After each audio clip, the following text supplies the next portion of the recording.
ефекти, позитивни ефекти врз емоционалниот развој, односно ефекти во психологијата и во невропсихологијата. Во основа на постот стои капацитет на личноста за саморегулација. За да имаме саморегулација, потребна ни е самодисциплина. Во психологијата сакаме да веруваме дека самодисциплина е највисок степен на сакање на себе си, на почитување на себе си. Што се случува во тие моменти во нашиот мозок? Нашиот мозок функционира по принцип на награда. Кога постиме, ние всушност го во наводници го одмараме така наречениот допамински круг на задоволство, кој што вообичаено во секојдневието е хиперстимулиран. Она што го постигнуваме во нашиот ум е смирување. Тоа значи дека тоа е време кога нашиот мозок има простор да си ги среди своите фиоки.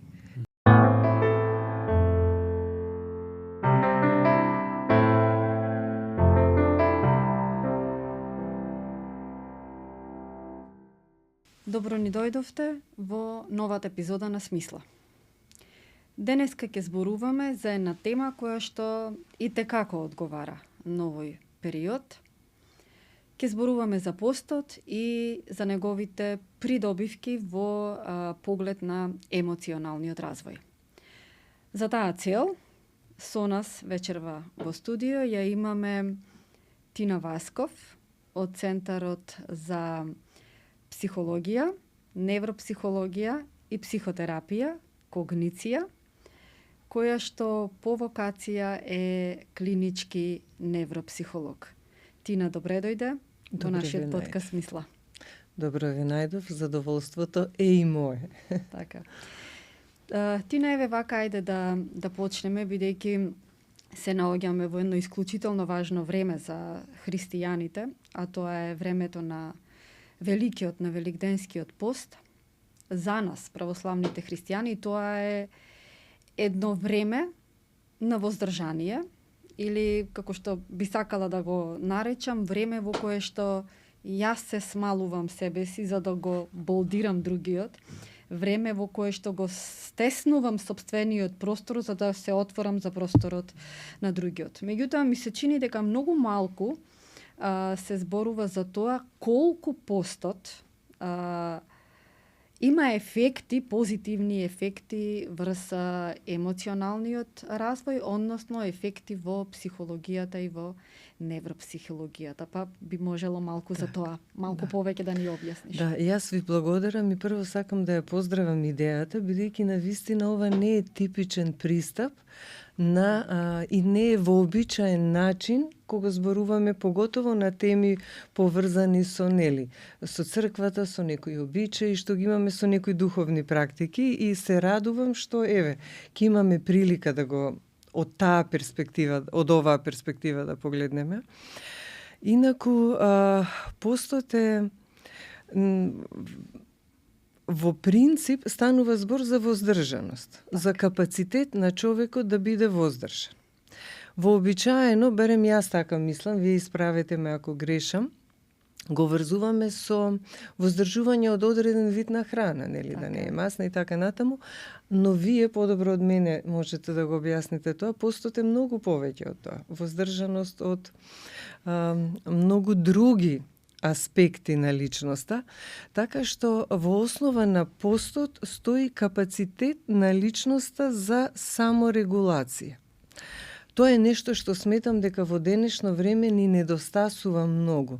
Капацитет за саморегулација. За да имаме саморегулација, потребна ни е самодисциплина. Во психологијата сакаме да веруваме дека самодисциплина е највисок степен на сакање на себе си, на почитување на себе си. И всушност што се случува во периоди на пост? Се воздржуваме. Тоа значи дека научуваме или се договараме сами со себе, барем во тој период, дека не ја очекуваме наградата веднаш. Дали е тоа во форма на храна награда, дали е тоа во форма на некое действие, бидејќи постот подразбира да се воздржуваме од одредени действија, така? Вие исправете ме ако грешам. Не, многу убаво го поентирате. И тоа всушност значи дека што се случува во тие моменти во нашиот мозок.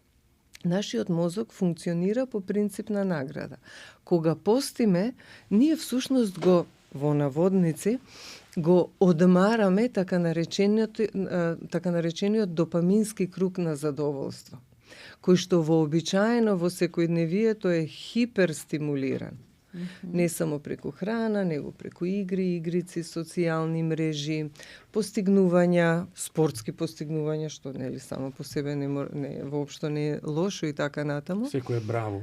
Да, секој браво, секоја награда, секоја, не знам, постигнување на било какви во било кој и најмали, да. Така што кога постигне, всушност ние научуваме како да функционираме без да го активираме тој допамински круг на задоволство. И тоа, следствено на тоа, она што го постигнуваме во нашиот ум е смирување. Смирување, да не кажам тишина, не во буквална смисла на зборот. Тоа што значи? Тоа значи дека тоа е време кога нашиот мозок има простор да си ги среди своите фиоки. Нели, нема постојана стимулација, и побарување, и посакување. Него е време кога може да се заврти кон себе, кон собствените мисли. И тоа е начинот на кој што придонесуваме да го за нашиот внатрешен спокој, да си го одржуваме нашето ментално здравје на едно ниво кое што ќе ни овозможи да бидеме високо функционални. Спомнавте нешто за одложување на наградата, односно на задоволството. Меѓутоа, чинам дека во прецепцијата на современиот човек, постот, односно воздржувањето, повеќе се третира како казна, отколку како придобивка, Да. како тренинг за нервниот систем. А всушност тоа е. Постот е тренинг на нервниот систем. Так. Па, јас стварно, 32 години работам во оваа област. Модерното време има многу придобивки, ама има и некои други случувања кои што не ни одат нам баш во прилог, во смисол на ментално здравје. Така што, начинот како живееме, побарувањата што ги имаме, смислам дека модерниот човек се помалку има капацитет да се воздржува од некои работи. И се помалку сака да се воздржува. Однесување сакам сега, сакам сакам веднаш. Одма. Нешто што, ако го видиме кај малите деца, во наводници, го казнуваме, нели? Ги учиме да ги одложуваат работите, а всушност сега имаме возрастни луѓе кои што сакаат, така како што сакаат. Сега веднаш и за нив е навистина огромен предизвик да се воздржуваат. Так. И Добро, Тина, каде колку дигресија толку и на темата, како дојде до тоа? Јас мислам дека можеби не толку назад во времето на нашите постари генерации, нели, умееа, го знаеа тоа да го одложат решението додека, нели, не се фокусираат, не се консултираат, не размислат, не расудат од таму и онаа девиза кај постарите изброј до 10 и пред да кажеш нешто. Зошто? Дали динамичноста на времето, на навиките го придонесе до сето тоа? Сигурно. Динамиката на живење сигурно има свое влијание. Исто така, јас сметам дека огромно влијание има и моралниот вредносен систем се смени. Се сменија приоритетите кај луѓето. Некогаш ако беше вреднувано воздржаност, почит, нели? Одмереност, умереност, љубов, семејство. Сега е се или голем дел завртено кон сосема поинакви вредности. За мене, според мене, нека ми прости ако некој не се согласува со тоа, мислам дека ги вулгаризиравме работите преку материјални вредности. И луѓето не се подготвени да се воздржат.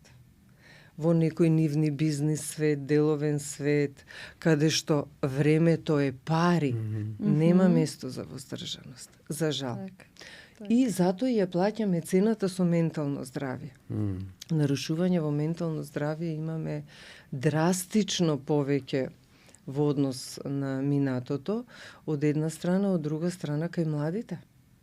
Тоа е сепак некој показател. Мислам дека сепак плаќаме прескапа цена за динамиката која ја негуваме. Така, и ја промовираме. И ја промовираме. Да. Ето така. Да.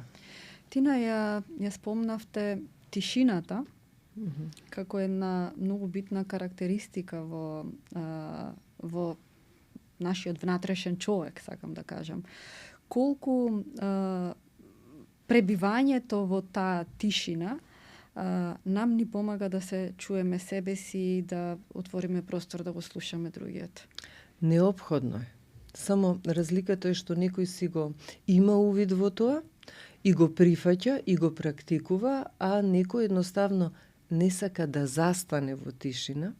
Стресно е, бидејќи во тишината се слушаат мислите. Така. Што се случува на ниво на мозок кога сме во тишина? Тишината е многу активен процес. Тука имаме еден дел од мозокот што се вика амигдала и таа прави процена за ризик, за стрес, за вознемиреност и така натаму. Таа е всушност аларм кој што активира оној познат бори се или бегај fight or flight механизам. Во тишина амигдалата се смирува, да. Телото престанува да биде во мод на вознемиреност и влегува во, јас не знам како би го превела тоа, default mode network, како тоа е онаа состојба во која сме ние кога не правиме ништо. Како одржување едноставно. Ете така, кога не правиме ништо.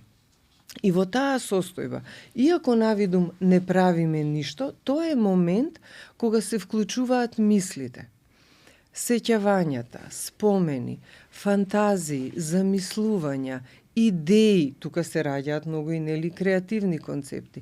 И всушност, ние кога сме во тишина влегуваме во тој дефолт мод. И тука се раѓаат многу корисни идеи од една страна, од друга страна се успокојуваме. Имаме значително намалено лачење на адреналин, на кортизол. Умот му праќа порака на телото безбеден си. Да. И можеме да функционираме, можеме да создаваме, можеме да твориме без да сме, без да трчаме, без да се плашиме, без да имаме стравови и така натаму. И тоа е она што не тера всушност, барем мене. Секој викенд сакам да си отидам на планина. Зошто? За да влезам во тој мод. Неопходно ми е.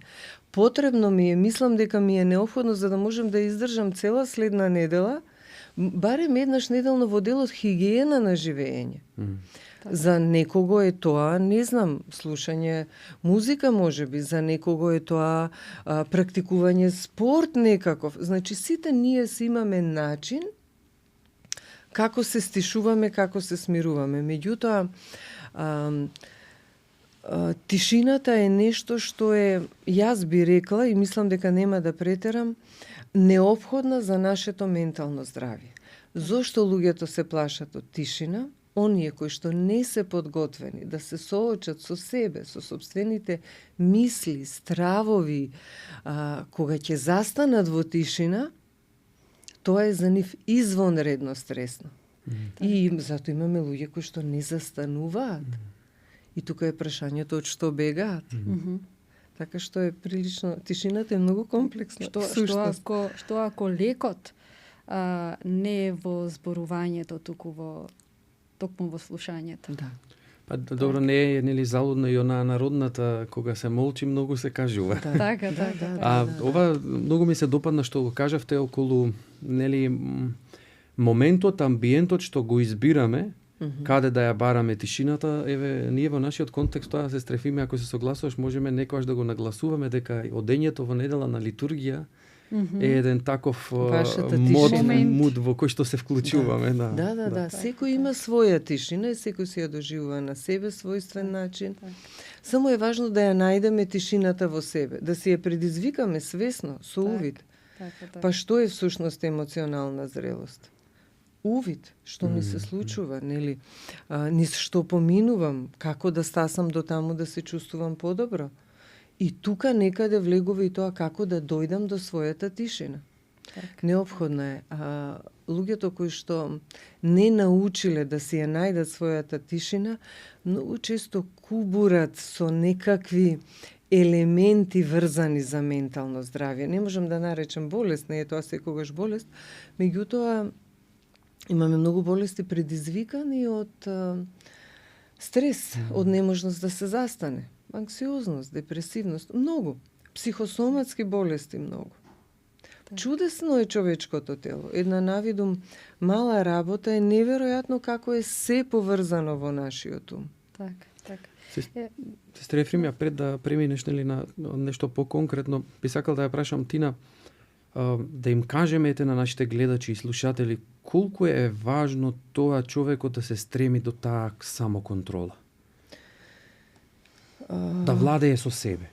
Ајде сега да речем, не може со сите процеси во себе да владее, но со тој еден ментален аспект. Така. Знаете како, колку е важно, веројатно зависи што на личноста е важно. Јас како психолог многу ми е важно. Вам исто така, предпоставувам, имајќи предвид. Не сите луѓе се подготвени да имаат увид во себе и не сите луѓе се грижат за овие аспекти од личноста. Значи, ајде? Така, не се плашат ли да имаат увид во Па себе? веројатно е тоа затоа што Би ги поразило што ќе видат кај себе? Јас мислам да. Бидејќи често пати ние што го гледаме, барем јас од другава страна, кај луѓе кои што се по сите критериуми остварени, успешни, зборувам по сите критериуми општо прифатени во периодов во кој што живееме. Меѓутоа, и ќе ви одговорат на многу комплексни работи, на многу сложени работи. Ама кога ќе ги прашате обични работи, како овие за сега што зборуваме, комплетна непознаница има. Тоа е несигурен терен. Ако застанат, гледаат нешто што најчесто не им се допаѓа. Било да е нешто од нивното минато, било да е нешто од сегашното нивно однесување, но не сите луѓе се подготвени на овој начин да работат на себе и ќе ви кажат тоа се глупости. Ајде да преминеме на конкретни. А може би им пречи на контекстот или на расположението во кое што се наоѓаат, нели?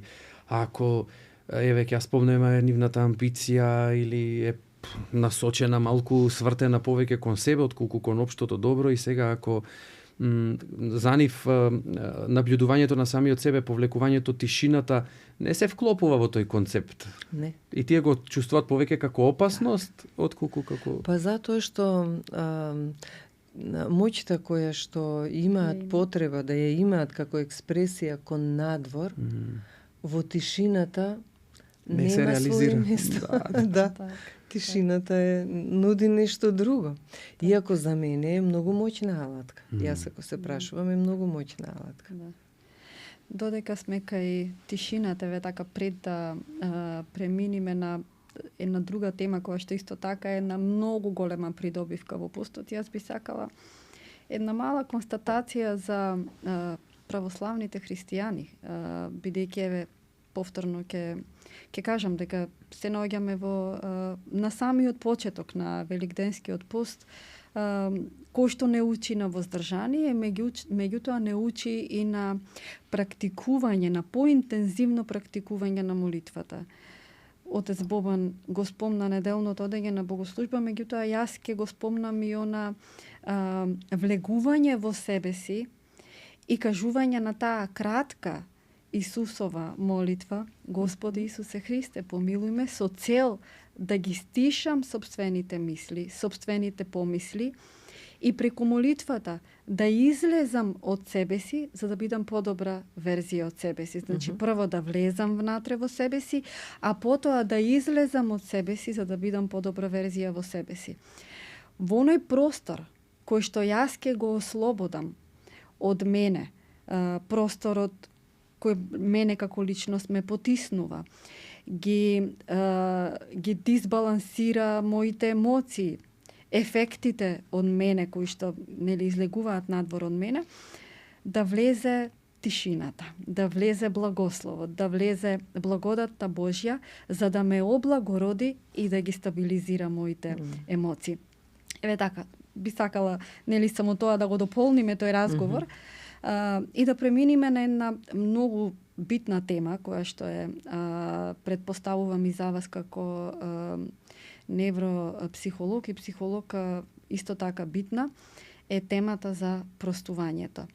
Нам, православните христијани, простувањето ни е многу битен аспект во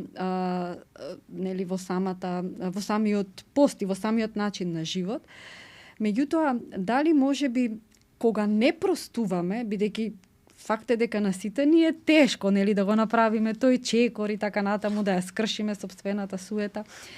Дали кога не простуваме, ние сме тие кои што ја носиме казната? Секогаш.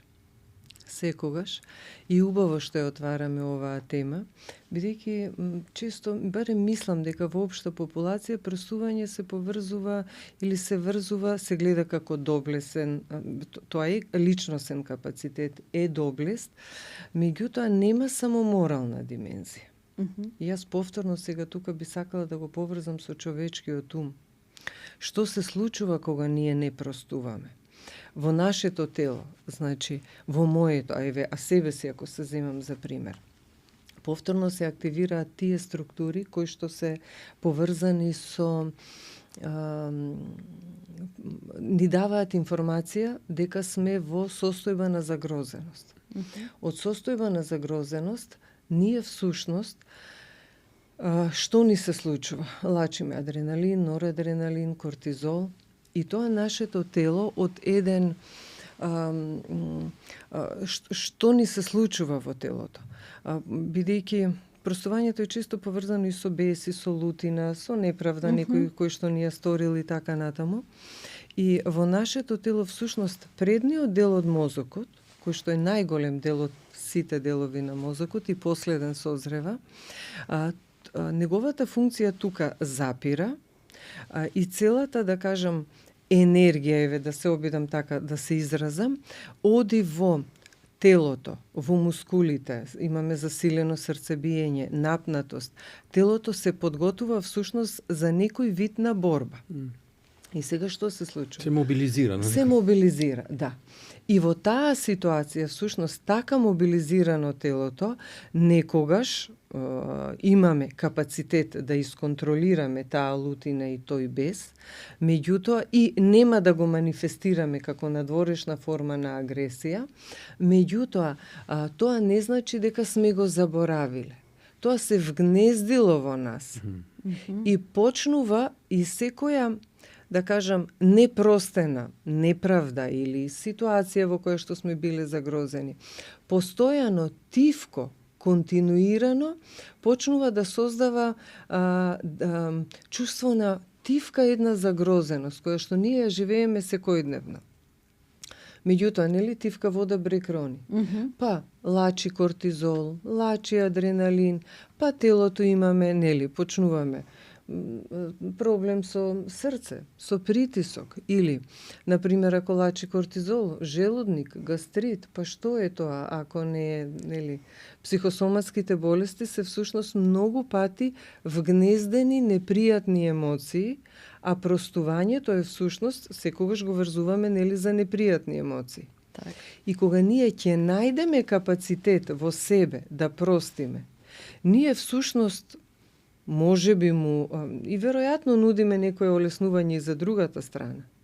Но најголемата придобивка е за нас самите, лично. Јас се смирувам себе си, својот нервен систем, своето тело, се успокојувам и можам да продолжам понатаму. Така што простувањето, како и многу други духовни практики што се произлезени токму од црквата, порано може би немало компјутери, немало магнетни, не сме знаеле за амигдала или не знам што.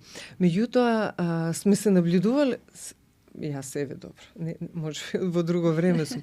Како и да е, луѓето имале капацитет да се наблюдуваат самите себе. Да експериментираат. Да, и ги откриле придобивките. Да, моќта на обсервацијата. Така е, да. И на постот, и на простувањето. Се тоа, сите тие практики, всушност, порано немало психолози, луѓето оделе се исповеделе во црква. Так. Тоа се практики од секојдневието, од животот на народот. Да простиме, меѓутоа и да побараме прошка од Езбован. Да, знаете, веројатно кога ќе простиме и кога ќе ја подадеме прошката, тоа е веќе пола потенцијал на поттик, нели, кај другиот. Но на крајот на краиштата ние не смееме да го сведеме, нели, тој концепт давам прошка за да ми се даде прошка. Так. Не, се отворам за другиот во насока да простам, а кој е неговиот капацитет не знам. Иако ние тука во црквата сепак не дека имаме ограниченост. Еве, Евангелието вели 7 пати по 70 и уште толку по толку. И сега кога ќе го пресметаме, тоа е некако неограничено. Да, бескрајно. Но има и други аспекти кои што верувам дека и од практичноста на животот се такви. Например, вели не го фрлај бисерот пред свињите. Затоа што свињата не го цени бисерот како нешто светкаво, нешто убаво, нешто хармонично, ќе го изгази. Или на едно друго место вели има ли нешто братот против тебе? Оди поразговарај со него. Ако не сака, кажи му на некој друг, викни како сведок. Ако не сака, кажи и на црквата. Ако и тогаш не послуша, вели нека ти биде како странецот. Значи, затоа што, нели, и во тој процес, па и ние не смееме да се само оштетиме. Затоа што па влегуваме во една друга сфера во која што почнуваме, нели, да си препишуваме една постојана, константна вина самиот на себе си. И навлегуваме во некои други психолошки потоа. Така е. И уметноста е всушност во рамнотежата. Баш. И да не си ниту само себе си да се гледаме и собствените потреби, но ниту пак да се занемариме себе си, бидејќи во тој случај ништо не сме направиле. Ние сме фрустрирани, ние сме незадоволни, ние сме лути и повторно влегуваме, нели? Еве, нели бисерот пред свињата сме го фрлили и ништо не сме направиле. Во една прилика ми кажавте нешто многу интересно, кое се надоврзува на ова што го зборувате, дека кога сме тажни, сме тажни. Меѓутоа, кога сме лути, позади тоа се крие нешто друго. Или може би многу други нешта. Повеќе други нешта. Повеќе други нешта, да. Да, за лутината, она што го знаеме е дека, за разлика од било која друга емоција, препокрива многу повеќе други емоции. Бидејќи ние кога сме тажни, вообичаено сме само тажни. Или ако изгубиме некого, или или ако сме, не знам, влюбени сме и тоа е, нели, поготово по младите, тоа оди до плафон и така натаму. Меѓутоа, кога сме лути, лутината препокрива многу пати е страв во позадина. Несигурност, чувство на вина, љубомора. Значи, лутината има капацитет да препокрие многу други емоции. И кога работиме со лутина, зборувам во пракса, во секојдневна пракса кога работиме, наша задача е да откриеме што всушност стои позади лутината, за да потоа можеме тоа да го третираме. И во таа смисла е многу интересен феномен кој ќе видите лут човек, кој знае што се може се стравови, што се ги носи негови, така? Кога ќе се налутиме на нешто, мислам тоа го правиме ние луѓето. Ќе се налутам, не знам, на моите деца, не знам, тоа се сеќавам. Мојата ќерка беше, не знам, година и пол, многу малецка, годинка и пол, две, со прстето во штекер. Леле колку се налутив. Многу се налутив. И така, баш викнав, што е многу нетипично за мене, со таков тон да викнав. Ги прелеавте вашите емоции. И после, да, застанав и викам, што е страв. Так. Страв стои, позади таа лутина стои страв, нешто ако и се случи. Па позади тој страв стои мисла ужаснување, па јас тоа нешто да го поднесам, па јас не би можела да издржам да се случи нешто пред мои очи. И така кога ќе тргнете наназад. А колку пати ги воспитуваме децата ни таа призма на страв, нели, еве, например, им велиме, не знам, категорија од типот на баба рога, или на, не знам, со некоја жена, или па еве во нашиот контекст со попот ги плашиме. Ние не разбираме дека на некој начин ги фрустрираме тие деца или им наметнуваме на искуство кое ги следи потоа целиот живот. Да, во принцип еволуцијата, еве јас да се вратам, секој на својата воденица, нели? водава да ја свртам на моја воденица. Стравот е всушност емоција која што еволуцијата ни ја дала да не заштити. Стравот сам по себе не е страшен, така? Треба да се плашам од змија, да не ме изеде змија. Треба да се плашам од огин, дим, за да не изгорам во пожар. И треба да се плашам, да. Да, или не знам, од брзо возење кое надежно сега можеби. Да. Ќе се регулира. Не, по секоја емисија го Да, спомнуваме да, сейфти, safety, добро е. Да. Така што стравот сам по себе не е страшен. Така. Кога станува страшен? Кога тој не контролира нас, а не го контролираме ние него. И проблем е ако на децата, мислам, ние развојно и без тоа инсталираме различни стравови. Има дебата дали се раѓаме со два страва или се првите кои што рано ги научуваме, еве не знам дали знаете за тоа. Страв од силен звук. Што и да направиме? Сега ако има силен звук, нели ќе изреагираме некако, и страв од губење на тло под нозе. И затоа се тие нели страв од лифт, од авион, меѓу многу почестите фобии што луѓето ги имаат. И во принцип секоја возраст има своји стравови. Кога мајката ќе тргне на работа, детето има сепарациони стравови. Кога сме возрастни, како сега страв од јавен настап, како ќе излезам пред телевизија, пред колеги, на конгрес, на конференција, секој период си има некои своји стравови. И тоа е во ред. Се додека со се својот страв, јас влезам во авион, окей да се плашам од авион. Може би имам трема и страв од јавен настап или како ќе изгледа сега ова, ама се додека доаѓам да зборувам, во ред е. Кога имаме проблем? Ако децата ги негуваме со стравови и тие растат со нив, едноставно храниме несигурност, немир, неспокој. Ако ние го видиме нивниот страв, го уважиме и работиме на тоа, тоа е во ред. Меѓутоа, ние само да ги плашиме, без никакво образложение, тогаш растат во индивидуи кои што се несигурни, уплашени, кои што цело време ќе стрепаат, нешто да не се случи, да не направам нешто погрешно, да не... Не, во ред е да кажам, нели, еве мојата реакција што пред малку ја спомнав. Значи, наместо мојата таква реакција од страв можеше да биде, мама, полека, струја е, може ова да се случи, таму не сме. Ама ние сме живи луѓе, не сме совршени. Дали истото и со наградата? Еве јас ќе кажам дека или ќерката додека растеше, кога не сакаше да јаде, ние ја условувавме, нели, ако го изеде јадењето, дека ќе ја дадеме благо да јаде. И секогаш благото беше поврзано ако го изеде јадењето. До ден денес и остана таа навика. До ден денес руча, после ручекот јаде благо. Ама корисноста беше што јаде и до ден денес се јаде. Нели, и манџички и така натаму, значи нема нешто што го одбива, освен она што, нели, и секое дете не е навикнато. Но мислам дека и претерувањето со стимулирањето и со наградата може да донесе потоа и до, нели, негативен ефект. Да. Во принцип награда и казна се воспитни мерки. И тоа е легитимно. Легитимно. Проблем е што е наградата и што е казната. Инаку е легитимно да ги има, така? Па и ние се наградуваме самите себе си за било што. Дали е во ред да ја наградувате? Да. И повторно се враќаме на тоа. Уметноста е во умереноста.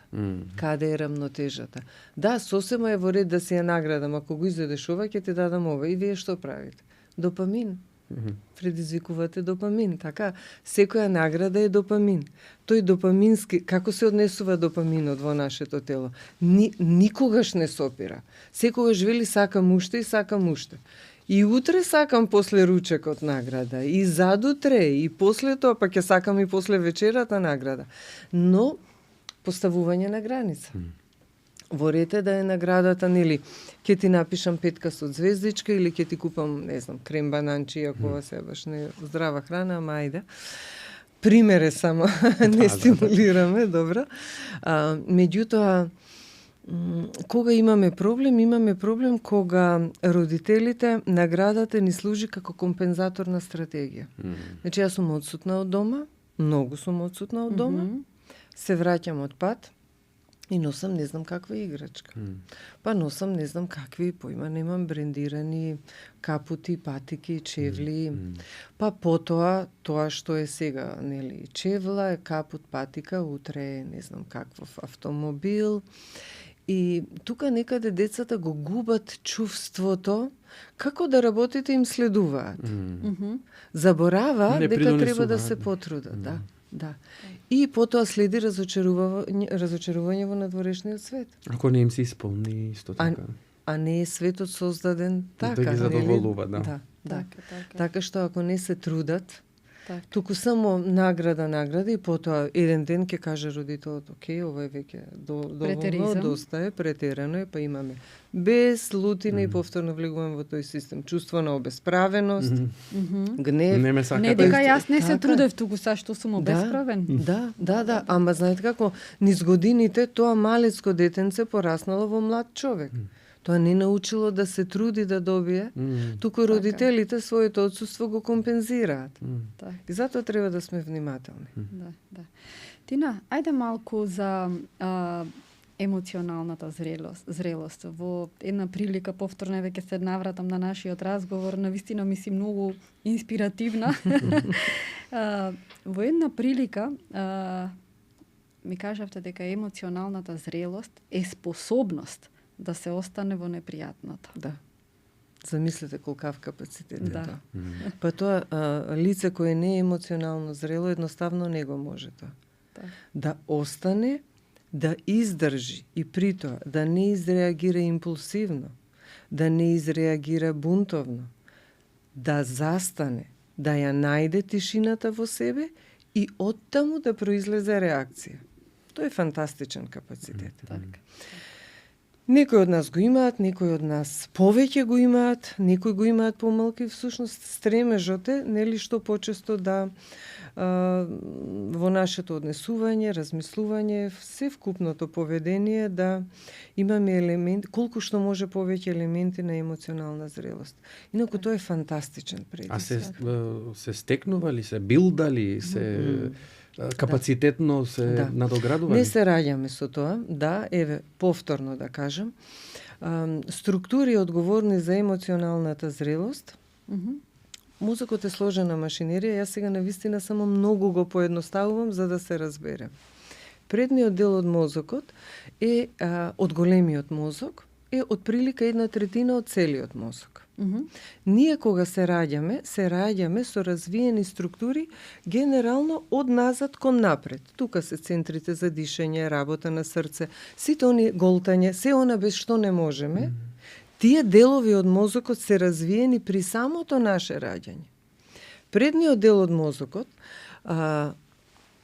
така наречената таа миелинизација, веќе ќе пробам да го објаснам тоа, го завршува некаде 24-25 година, околу 25-та.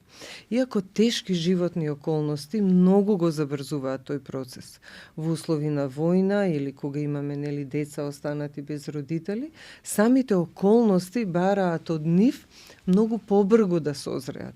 Нивната емоционална зрелост е далеку пред од дечиња што се растени во онака една поинакви услови. Во благосостојба, комотно, да. И што се случува? Тој преден дел од мозокот. Таа миелинизација што е? Секој неврон, ако сте го виделе вака како пајачиња, има обвивка. И тоа е миелин. Тој миелин всушност служи за испраќање на импулси, односно секој импулс е информација. Колку повеќе го имаме, толку побрзо и поспретно комуницира мозокот со сите останати структури. Што е проблемот? Тој дел од мозокот е одговорен за анализа на информации, синтеза, за антиципирање на последици од постапки, за процена, ако го направам ова, што ќе се случи. И од таму всушност, бидејќи тој дел од мозокот не е развиен до 25-та година, ама ова не буквално, навистина е многу релативно, односно постепено се развива. Да. И што имаме? Имаме, например, ситуација, од таму е она законски полнолетство на 18 години, иако јас сум повеќе како на запад со 21 година, затоа што на 18 години тој млад човек или тоа дете нема анатомска структура во буквална смисла на зборот, што ќе преземе некаква сложена одговорност. И затоа одговорноста е на родителот, кога имавме во сообраќај пред многу години случај 16 годишно дете кое што го украло джипот, мислам и тоа какво возило, не некое кое што вози 30-40, а претходно, не знам, родителот му давал да го вози и така натаму. Одговорноста не е наш и удри, колега, лекар беше и заврши, и фала Богу, преживе и така натаму, меѓутоа последиците се страшни. Тоа дете не може да биде во целост одговорно или не може на ист начин да биде одговорно како родителот, бидејќи нема соодветна анатомска структура. Одговорноста е на родителот што му го дал возилото. Така? Или имавме Коста Кецмановиќ. Во случајот во Белград, мислам дека го знаеме сите.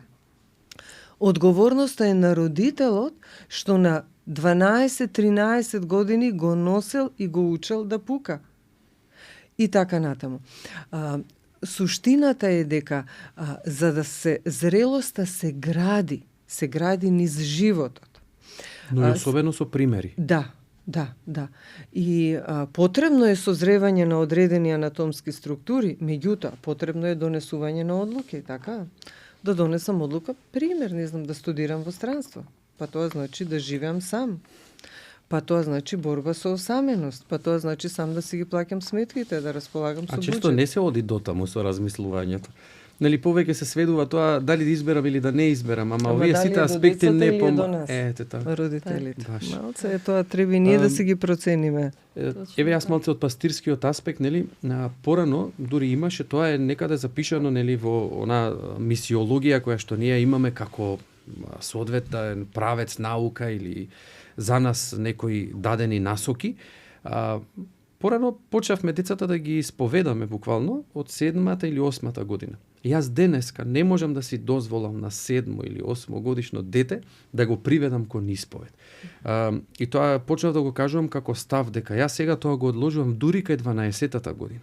Едноставно децава на 7 и 8 години, со тие деца на 7 и 8 години не се исти, го немаат тој капацитет и на одговорност, и на расудливост, и на само наблюдување. И така натаму. Да. Па не, знаете како порано имале 6-7 деца, ќе ги остават, ќе му речат на детето од 12 години, грижи се за ова од 7, тоа од 7, за тоа од 5, а сега имаме една жена до 3 сат, од 3 до 10 имаме втора жена, и така натаму.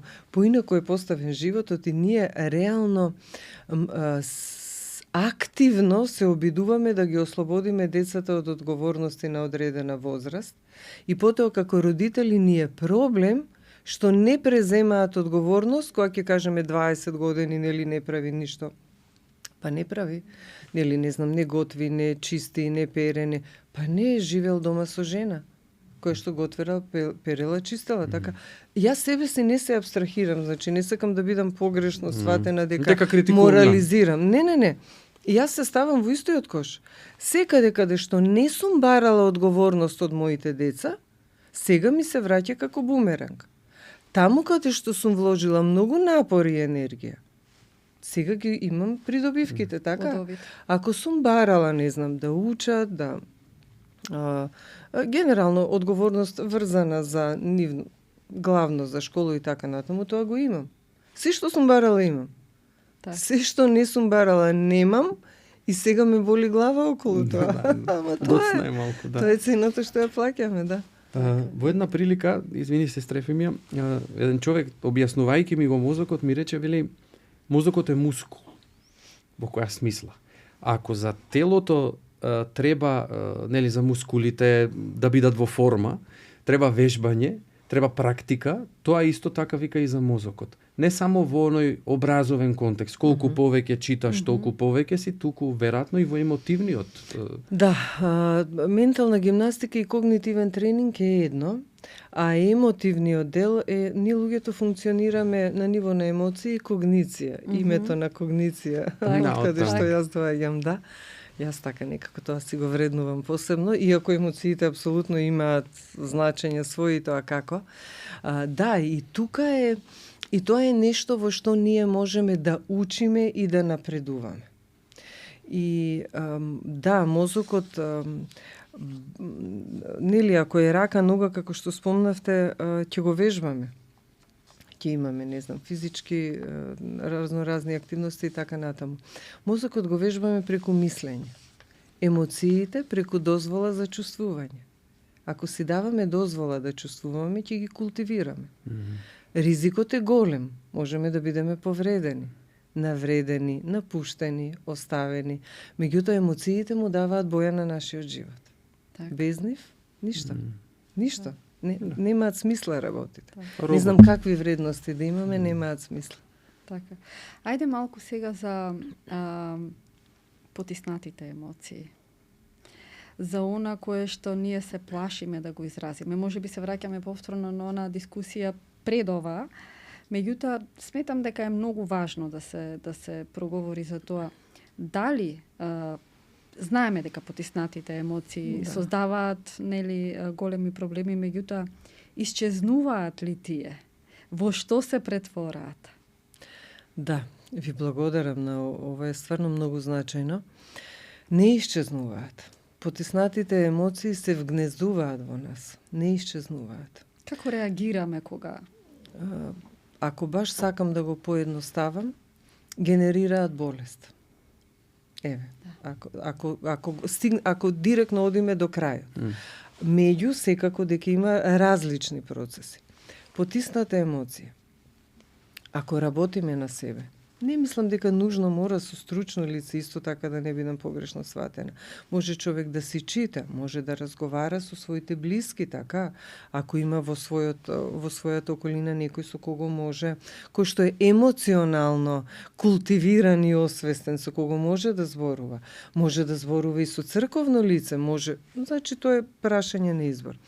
Ако зборуваме за тоа што не вознемирува, за тоа што не мачи, за тоа што не плаши, за тоа што не радува, ние ќе имаме увид во нашето емоционално живење.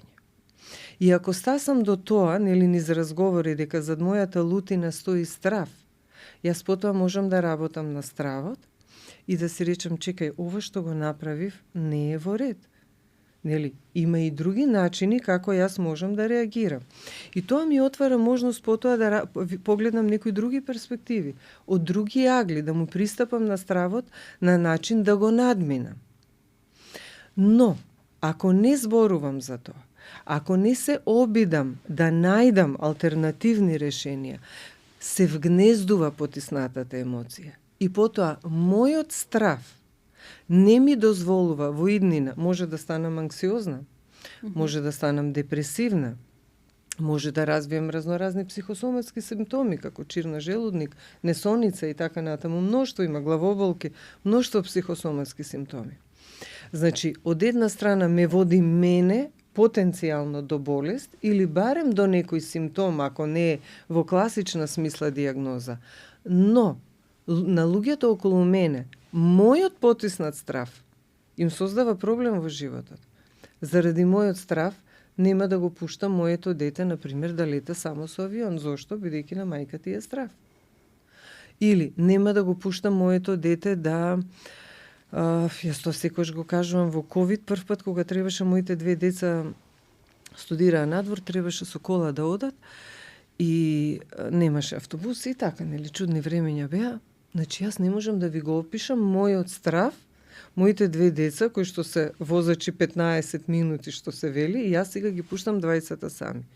Па јас додека не стаса на крајната дестинација да ми каже дека се живи здрави, лудило. И реков, окей, ова не може вака, моите деца ќе возат, значи, штом сум им дозволила да полагаат, штом сме им дале возило за да патуваат, значи, јас треба да се справам со мојот страв. И потоа имаме ние алатки, па среќа ете што го работам тоа. Една од најдобрите алатки кога е страв во прашање е да го држите умот зафатен. Зошто? Бидејќи човечкиот ум може да мисли само на една работа. Можам да пијам вода и да зборувам со вас, ама ова автоматски ја правам. Мислам на разговорот со вас. Да, сега ништо не се случува како... Да. И всушност реков, се што ми треба е само да ми кажете кога ќе се враќате и во тој ден, во тие сати, јас ќе си најдам што ќе правам. бидејќи имам намера да преживеам и немам намера да ги спречам да возат, затоа што мене ми е страв. Така што потисната емоција има многу страни ефекти и врз личноста, но може понатака да се рефлектира и врз незината најблиска околина. Или како предпоставен може на твоите вработени да се рефлектира. Така. Потисната емоција, нели, обезвреднување, невреднување, ако сум растена во таква средина, каде што сум била обезвреднета. Исто тоа. Да. И тој модел така што е чудесен човечкиот. Во една ме инспириравте сега да кажам за еден пример, ќе се обидам да бидам најкратка што можам. Имено во една книга прочитав за ефектите од траумата, она зацкриена траума за која што не се зборувала, затоа што личноста која што ја доживеела не сакала да се покажи како слабак и да зборува за стравот кој што го преживеал согласно ситуацијата во која што се нашол. Имено станува збор за војник кој што единствен преживеан на војното поле. Се враќа во своето семејство после војната и му се жени, му се раѓа едно дете, второ дете, трето дете, живее навидум нормален живот и се си е во ред, се до оној момент додека човекот не почнал да покажува склоност кон девијантно однесување. Зборуваме сега за агресија, за употреба на наркотици, алкохол и така натаму. Така што го хоспитализираат и личноста која што се занимава со неговото ментално здравје открива еден неверојатен ефект, односно податок, имено низ разговорот со човекот открива дека пискотот и плачењето на третороденото бебе во семејството го вратило во пискотот на бојното поле кога слушал како некое дете во приказната, веројатно се нашло таму, плаче и писка. Страда. Така што страда. Тоа бил тригерот кој што бил откриен и кој што му создавал пречки на тој човек во понатамошното нормално функционирање во животот. После толку време, ете, замислете. Значи, посттравматски одговор може да има после години и години. Кога велам години, мислам по 15-20 години. Ние работиме во когниција со нашиве што биле во Авганистан. И они многу често искусувале гранатирање. И разноразни повреди и така натаму, и на познати, и на непознати, и овие травматски доживувања на вистина може да бидат извонредно интензивни. Така што реагираат на свирка од кола. Ние работиме внатре, вака седиме во тераписки процес, свири некој надвор и најднаш гледаме реакција на вознемиреност. И тоа е што е проблемот, така да кажам, кога имаме вакви посттравматски реакции. Мозокот како се однесува? Кога ни се случува нештото и сме го искусиле, така? Поминува одредена временска перспектива.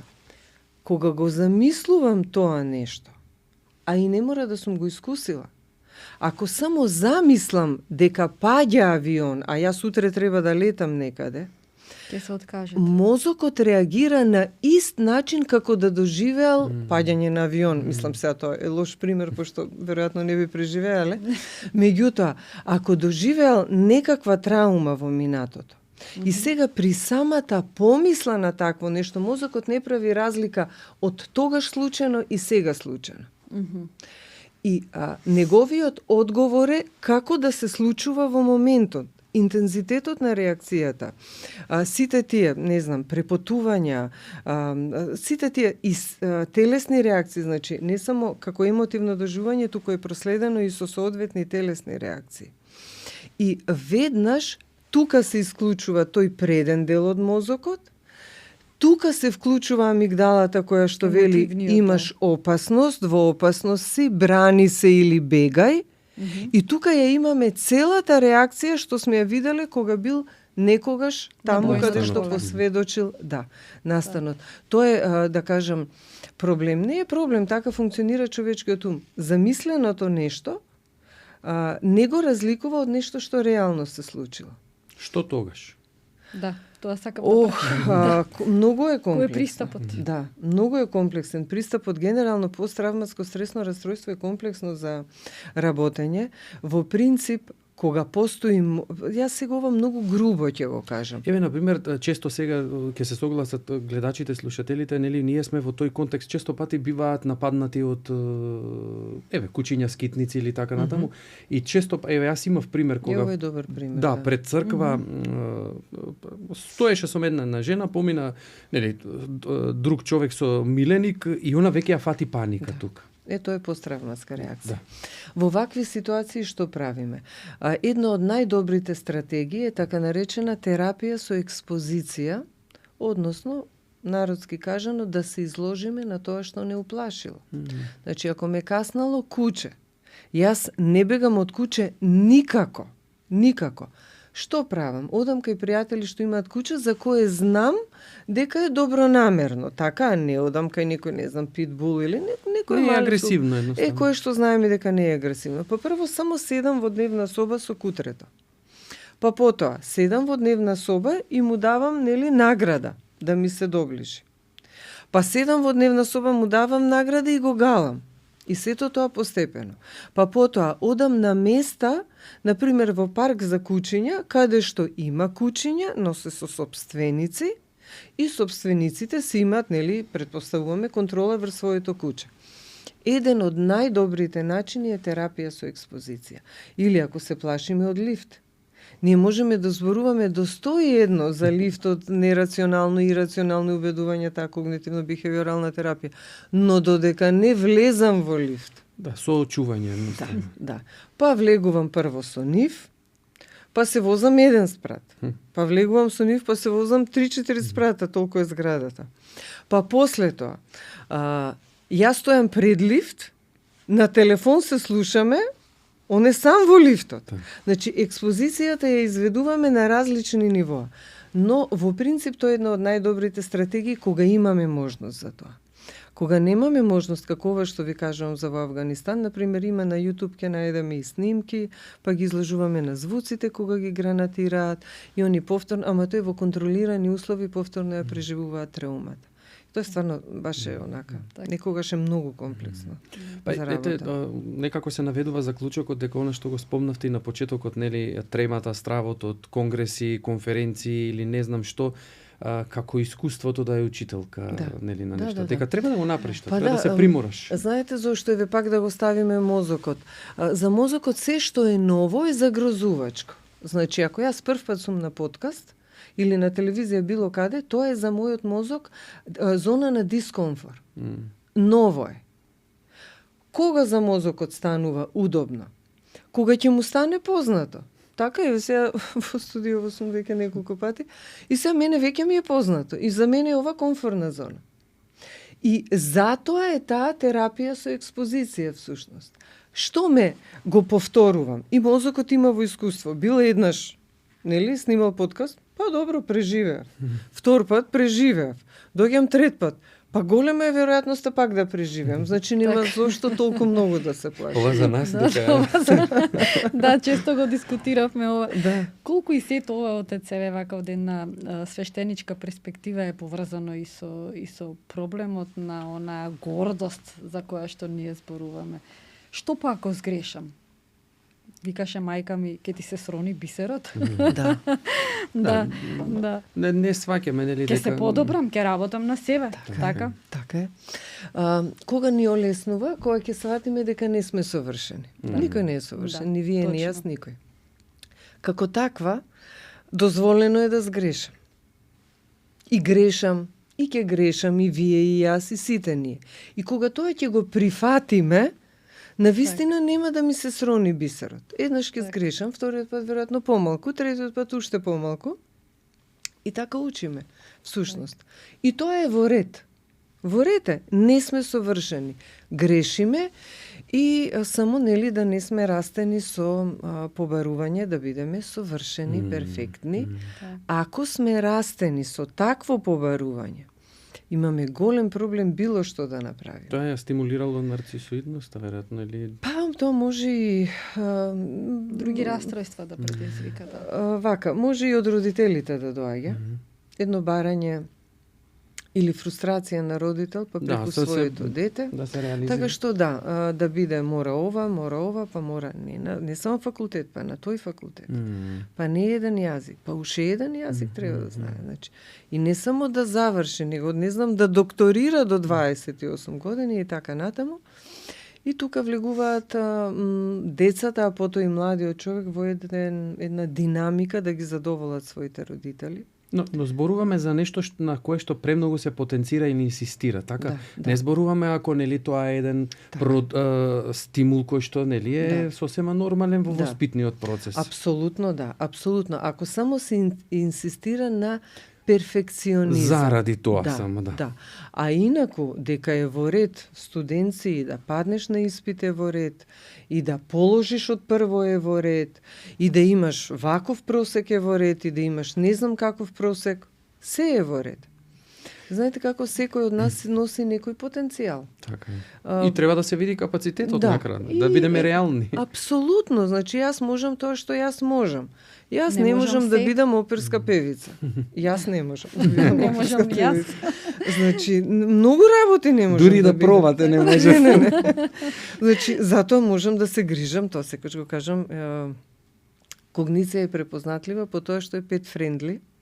И јас верувам во хилинг ефект, во тој ефект што го имаат уметноста, музиката, животните, природата и така натаму, и во тој контекст кај нас ни доаѓаат со миленичиња. И јас секогаш викам, ја би можела да чувам животни, веројатно кога не би работела со луѓе, нешто такво би работела, да. Интересно е што спомнувате ете и нашето искуство во тој аспект. Јас сите ќе посочам 1, 2, 3 скоро примери што сега ми текна. Еднашка се соочив со телефонски повик, беше 10 вечерта. Сопруг вели, отец дојди пред црквата сме ние. Велам, што во ова време си имаме договорено? Не, рече, сопругата ја зема од породилно и дома доживува ефект на постпородилна депресија. Велам, кај сте? Вика, пред црква не ќе диде дома, вика, детево е бебе, мора да го нахрани, значи не сака. Вика, дојди, вика, само тебе те бара. Леле, јас сега си викам, што можам, млад свештеник бев тога, што можам сега да направам? Ништо, реков, Господи, води ме ти, просветли ме, што да и кажам. Едноставно ќе зборувам со незе, па ефектот на диалогот и си реков, не, дури си реков ќе издосадам ако треба, нели, за да ја поттикнам. И навистина 2 часа останавме, негде така до полнок, со зборување, и реков само ова барем послушај ме ако веќе ми имаш како авторитет. Отиди дома, земи го во раце, ќе видиш дека се ќе се смени. И навистина ми се јави, рече, се е добро сега. Тоа е мајчински инстинкт. Да, но фала Богу што во моментот јас сум успел, сигурно има нели други случаи. Исто така еден друг случај, нели еден од верниците кој што знаеше да доживее состојба на целосна згрченост, не во смисла на таква ефект на мускулите, туку на умот кој што испорачува тоа што треба да го прави, но не дејствува телото. Например, ние ќе го седнеме во кола, он не ја крева ногата за да ја стави во возилото, моравме ние. Како парализа. Да, буквално некоја парализа, повеќе психолошка, која што се манифестира и соматски веројатно. Например, доаѓаше до состојба кога веќе не се хранеше сам, па мораше цевка да се интервенира и така натаму. Има. Да. Тоа е веројатно некој, предпоставам се ја да не нагаѓам, предпоставам дека е некој конверзивен механизам. Но дали тоа може да биде производ на некоја траума? На нешто е. И најверојатно е нешто што е поврзано во главата. Не мора за нас да биде видливо или логично. Не сме ние битни. Битно е како лицето кое што страда ги доживува работите. И оваа жена што била постпородилна депресија, еве, пошто знам дека имате секакви ситуации, секакви примери, она што од искуство вака можам да го споделам со луѓе во што работам, за луѓе во кои што не слушаат, нешто што има фантастичен тераписки ефект е така наречена психоедукација. Луѓето сакаат да знаат што им се случува. Ние имавме и обуки за постпородилна депресија Она што е важно во овие ситуации да го знаат е всушност моментот кога мајката останува бремена. Меѓу другите промени што се случуваат, мноштво, имаме континуиран пораст на естроген и на прогестерон. До моментот на породување имаме една убава нагорна линија. Моментот кога естроген и прогестерон се одговорни за расположението. Тоа е во предменструален синдром жениве, кога што се лути, кога се караат. Добро познато. На сите нас, да. Тоа е тој ефект. И сега во бременост се породува. Моментот кога се породува, драстично паѓа. Одеднаш. Да. И тоа е причина, една од причините, зошто кај жените е многу почесто постпородилна депресија, отколку што ние мислиме дека е. И во тие ситуации е многу важно да и се објасни на мајката дека тоа не ја прави лоша мајка, дека тоа не значи дека не го сака детето, да. И сега, ако ние имаме поддржувачка средина, сопруг кој што го знае тоа, кој што има трпение, ако околината нејзина го разбере моментот, многу побрзо и полесно се надминува. И некогаш 1-2 разговори се доволни, не повеќе од тоа. Да, но никако како што знаев за еден друг случај, дека нешто и фали, па ја однеле... Не. На клиника. Не, окей на клиника. Да. Знаете како се, некој може да плати приватно, некој не може, се ја носат на клиника. Так, Тоа разбирам. само по себе не е лошо. Или во Нишка бања на времето. Или во Нишка бања, да ги носат на бања, ги носат, да. Така што, ако ние и кажеме на таа мајка што се случува со неа, и дека првите 2 недели е, нели, ако е таа постпородилна, беби блуз го викат постпородилна тага, тој првите отприлика 2 недели. Ако трае повеќе од тоа, тогаш веќе треба задолжително стручна помош да се побара. Меѓутоа, многу е важно да ги ослободиме мајките дека тоа не значи зашто не имаат мисли зошто ми требаше ова животов од ваков, сега ми стана ваков, или мисли јас не можам да се грижам за моето дете. Значи имаат мисли кои што многу ги вознемируваат. Важно е да знаат што им се случува. За да може да го менаџираат процесот. И тоа важи за веројатно сите треба ситуации. во процесот, состојбата на бременост, нели, пред раѓање, сето овие работи да се објаснуваат, нели, да. Не знам зошто во да се нашата едуцираат. култура, не знам, со балони одиме розови, сини, хелиуми. Го Тоа нагласуваме мајката доаѓа комерцијалниот дома, момент, да. И чувството е дека сега пеперутки летаат. Тоа е се само не тоа. Јас сум Да, се мајка на 2 соочуваме. деца. Па не спиеш, не јадеш, си качил температура, си направил мастит. Ти доаѓа дома баби, дедовци тука ти се мотаат, прави ова, не прави ова, 40 дена ова, 20 дена ова, 5 дена. Значи побудалени се мајките. Никој треба да им каже дека нели. Так. Тино, ајде како еден заклучок, спомнавме низ разговорот нешто практично што можеме да им го дадеме на слушателите, на гледачите во однос на вежбите што ги спомнувавте. Да, јас не знам како и зошто, уствари знам зошто дојдов на таа идеја и си реков, окей, ќе го проверам со вас дали сметате дека е соодветно. Обично во тераписка пракса домашни им давам. На моите клиенти многу сакам домашни да давам, затоа што клиентите често кога доаѓаат имаат тенденција одговорноста да ни ја префрлат нам, а јас велам не, јас имам мои проблеми. Значи вие ако сакате да се смените, треба да направите нешто дома, тоа се тераписки задачи. Ние го викаме послушание. Да. Истото е, многу работи се исти. Така што им давам што они да си направат за дома, што ми е идејата да преземат одговорност. Значи не можеме ние на сите клиенти, него секој за себе, а ние само канализираме. Така што и така од таму идејата, едната идеја ми беше, за сите што не гледаат, 24 часа ако можат да се воздржат од неконтролирана реакција, никаква реакција секако ќе има, ама од неконтролирана реакција. Импулсивна. Така, да. Или тоа, или, например, да се обидат минимално, а ако можат повеќе и повеќе, 60 секунди да останат во тишина. Ајде да видиме што ќе им донесе. Одлично. Јас еве вака никогаш не знам како да го заклучам разговорот и како да го завршам подкастот, меѓутоа мислам дека најбавото нешто што можеме да го кажеме дека благодариме што ни дојде во нашата емисија, што ги сподели со нас твоите професионални искуства и знаења. Се надеваме дека повторно ќе ни бидеш гостинка овде. Или на некој друг. Или на некој друг, да, ете така. За гледачите, така? Би сакал, јас како заклучок малце одјава да направам. И интересен ми беше податокот дека колку духовниот и научниот аспект одат рака под рака. Секој со својот јазик, но го објаснува истото и дека бенефитот или целта и на едното и на другото е сепак истото, а тоа е човекот во вистинската змисла на зборот, нели, да биде човек. Така, ете, отец Бобан, како и секогаш ги дава најдобрите заклучоци. А јас ќе останам практична и ќе кажам да не заборавите да кликнете на subscribe и да не поддржите. Ви благодариме.